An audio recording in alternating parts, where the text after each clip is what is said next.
Well,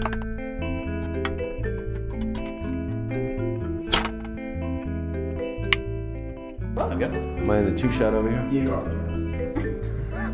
Thank you for making sure we got the right coverage on that.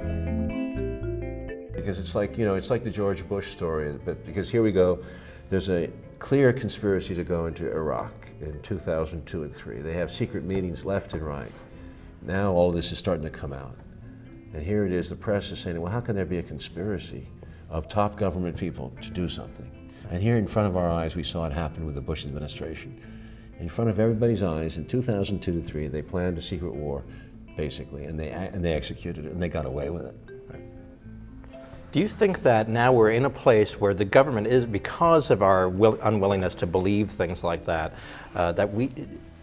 there wouldn't even be the need for an assassination because character assassination alone is enough in politics? I totally agree with that, and I said that at the time when what happened to Howard Dean. Howard Dean represented something very special. I think he was on the money. I think he represented the electorate main point, as Al Gore did in his own way.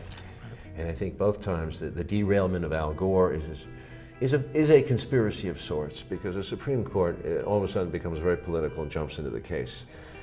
They say they didn't talk about it. I don't believe it. I find it incredible that the Supreme Court intervened. In the case of Howard Dean, he lost his voice, his temper. It's a one-shot phenomenon, and the media made a field day out of it. They roasted him alive and destroyed a lot of the democratic impulse that made him possible. I don't understand. What was it that he did? He lost his temper one time? Who cares? What do you want, a bunch of Hillary Clintons who just say the same thing and vote for the machine and will not give the powers to the people back that were stolen from us from 2001 on? It's been 16 years since you made JFK. Have your views on the assassination changed? Not really. But I definitely feel it was a killing ground. Dealey Plaza is a small little square. It's beautifully laid out. And the way it was set up is a classic ambush. But you have to shoot the guy from the front. Ergo, you see Kennedy going back. Right. You see his brains fly out. I always felt the Warren Commission selectively used the eyewitnesses like a prosecuting attorney to make their case. Now, what you mentioned prosecuting attorneys and Vincent Bugliosi. Bugliosi, listen, has made a detailed attack in a prosecuting attorney manner, right, and completely discredits every single numerous witnesses who said, and their testimony. Some of them are dead now. He discredits all of them. He throws them out of court as if any good prosecuting attorney would. The book is a strange book, and I don't know why it got so much credit from the establishment, but again, I can't be surprised because every time one of these books comes out, they always go out for it. The Warren Court was right. Oswald was a single gunman. This is a desecration of history. So what can you believe in? What can we believe in as citizens? Is it voting? Very tough to believe in this government process. Very tough. Money seems to rule politics, image, media, it's a big ball game, big players.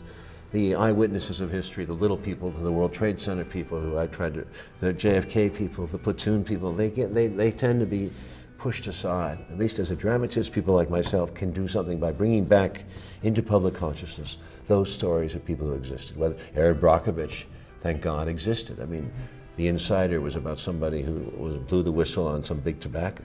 So much corruption in America that, the corporations rule America, and the political process is their handmaiden. And how do we get it back? It's a big question. I hope your generation can take to the streets, can get it back, can break the power of the corporations. I don't know how. Darn it. I think we need a Hall of Fame for whistleblowers. That's what I'd like to see. That's a great idea. To really support this. Something. That's right. We're the birthplace of rock and roll.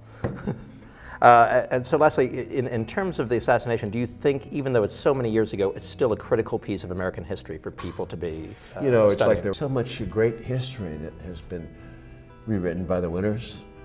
People with the big corporations, people with money generally have the power to write history, to control the school texts that are published, to control the whole business of educating children. We're kidding ourselves if we think we're more open in our history. I think we have a very closed history as to what we did with the Hiroshima, the black man, the red man. There's tons of horror stories that we've hidden under the rug. So if you could assassinate any one person alive today, who would it be? I wouldn't be able to tell you because I'd be arrested under the Patriot Act. Okay. I won't say anything, I swear.